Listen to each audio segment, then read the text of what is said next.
안녕하세요. 뉴스반장입니다. 서울시장 후보로 나선 나경원 전 미래통합당 의원이 연일 화제를 뿌리며 자신의 인지도를 높이는데 여념이 없는데요. 매일매일 문모닝을 외치고 마이웨이 하며 서울시장을 꿈꾸고 있는 거죠. 요 며칠 사이 검찰에서 자신의 아들 논문 등재 특혜 의혹에 대해 일부 무혐의 처분을 받아내고 목소리를 높이고 있는데요. 21일에는 아들 김현조 군의 출생기록 소견서를 공개하며 문재인 정권의 정치 탄압을 받았다고 우기기 시작했습니다. 우선 아들 논문 등재 특혜 의혹과 관련해서는 일부 혐의 없음 처분인데요. 여기서 우리가 정확하게 확인해야 될 대목이 일부입니다. 그러니까 전체가 무혐의 처분이 된 게 아니라는 뜻이죠. 일부는 범죄 혐의가 소명되어 수사 중에 있으며 이는 기소될 수 있다는 말인데요. 또 나 전 의원이 공개한 출산 소견서는 태어나서 처음 보는 문건입니다. 보통 병원에서 출생 증명서를 발급해 주는 게 상례입니다. 이 소견서는 대체 뭘 의미하는지 모르겠는데요. 애를 낳은 걸로 보여진다는 의미인가요? 출산에 무슨 소견이 필요하죠? 만일 서울대병원에서 출산을 했다면 출생 증명서가 발급되어야 맞습니다. 출산 소견서는 말 그대로 의사의 소견을 적은 참고용 발급 서류인데요.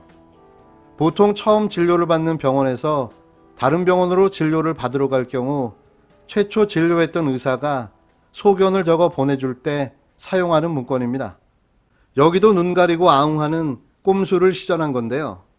참 대단하다고 밖에는 할 말이 없습니다. 또 같은 날 나 전 의원 아들 김현조의 군 입대가 있었는데요. 대체 어디에서 복무하는지, 보직은 뭐고 다른 특혜는 없었는지 확인해 봐야 할 필요가 있는데요. 이도 공개해 모든 국민들이 납득할 수 있는 수준의 설명이 필요한 듯합니다. 왜냐하면 그건 나경원 씨가 공인이기 때문입니다. 나 전 의원은 이렇게 물타기의 꼼수에 각종 잡기로 자신의 의혹과 비리를 세탁하느라 정신이 없는데요. 하지만 엉뚱한 곳에서 그의 발목을 잡는 일이 생기고 만 거죠. 그건 벌써 1년 전에 벌어진 패스트트랙 사건 때문인데요. 현재 국회 패스트트랙 둘러싼 여야 충돌 재판 진행 네, 중이잖아요. 예, 맞습니다. 네. 어떤 공직 후보로 나서 이게 좀 부담으로 오지는 않을까요? 사실은 이 문제는 서로 고소 취하고 기소에 이르지 않게 끝내줬어야 되는 겁니다. 네. 문희상 의장께서도 계속 그걸 강조를 하셨었고 지금도 정치적으로 해결하는 게 맞다 이렇게 보십니까? 저는 그렇다고 생각을 합니다. 최이배 전 바른미래당 의원의 비서가 법정에 나와 국회 패스트트랙 충돌 사건이 벌어진 지난해 4월 최 전 의원을 의원실에서 나오지 못하도록 막아선 당시 자유한국당 의원들의 행위는 명백한 강금이었다고 증언했습니다. 서울 남부지법 형사합의 11부 부장판사 이완승은 21일 특수공무집행 방해 등의 혐의를 받는 당시 한국당 전현직 의원들의 공판 기일을 열었는데요. 패스트트랙 충돌 사건과 관련해 재판에 넘겨진 한국당 전현직 의원과 보좌진은 총 27명인데요. 재판부가 최이배 전 의원 감금 사건을 먼저 심리하기로 하면서 이날 공판에는 나경원, 이은재, 정가윤 전 의원, 이만희, 김정재, 박성준 국힘당 의원 등 6명이 출석했습니다. 코로나19 확산 방지를 위해 자가격리에 들어간 송원석 국힘당 의원과 민경욱 전 의원은 이날 공판에 불출석했는데요. 민 전 의원은 9월 21일 첫 공판에 이어 이날까지 3차례 연속 재판에 불출석했습니다.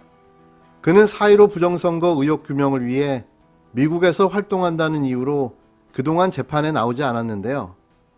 민 전 의원 변호인은 국내에 들어온 건 맞다. 지난 월요일 미국에서 귀국했으나 2주간 자가격리에 들어갔다고 설명했습니다. 당 대변인의 확진 판정으로 코로나19 검사를 받은 송 의원은 음성 판정을 받았으나 자가격리에 들어갔는데요. 나 전 의원 등은 지난해 4월 25일 사법개혁특별위원회 위원으로 사보임된 최 전 의원이 회의에 참석하지 못하도록 의원실에 6시간가량 감금한 혐의를 받고 있습니다. 이날 재판에 증인으로 출석한 최 전 의원실의 A비서는 당시 상황을 자세히 설명하며 명백한 감금이었다라고 설명했는데요. A비서는 점심때 샌드위치를 시켜 먹고 민경욱 전 의원이 마술쇼를 했다고 해도 출입 등이 통제되어 있었기 때문에 명백한 감금이라고 생각한다고 말했습니다. 점심시간 경계심이 풀어진 틈을 타 최 전 의원이 의원실 밖으로 나가려 하자 이만희 의원 등이 들어가서 얘기하자며 최 전 의원을 가로막았다고 설명했는데요. A비서는 최 전 의원이 자발적으로 집무실 안으로 들어간 것이 아니라 마치 연행하듯 팔짱을 끼고 들어갔다. 최 전 의원이 강제로 들어갈 수밖에 없었던 상황이라고 말했습니다.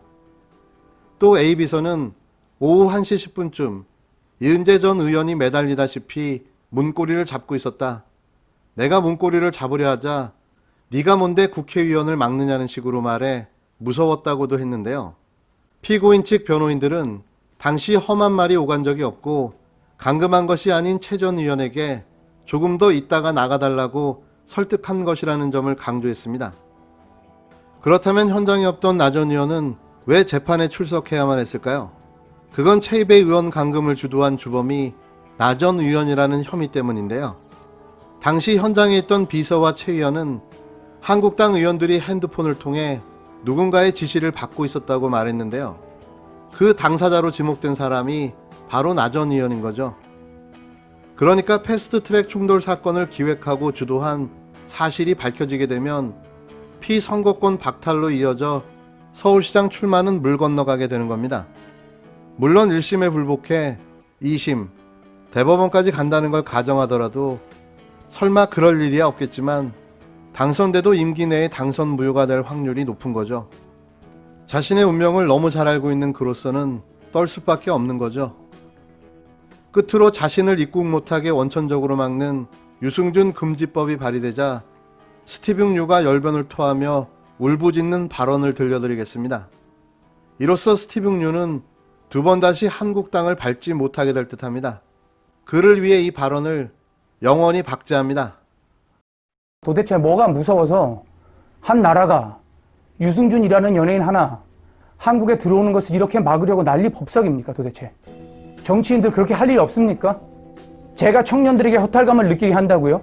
솔직히 바른 말로 추미애 장관의 아들 황제 휴가나 조국 전 장관의 말도 안 되는 사태들 때문에 나라 일 하시는 정치인들의 비리들과 두 얼굴들을 보면서 더욱 분노하고 허탈해하는 거 아니에요? 저보고 국민 사과를 하라고요? 국민 사과를 제대로 하라고요? 제가 국민과 약속을 했습니까? 여러분, 전 연예인이에요. 저는 제 팬들과 약속을 한 것이고 그 팬들과 약속을 지키지 못한 것이죠.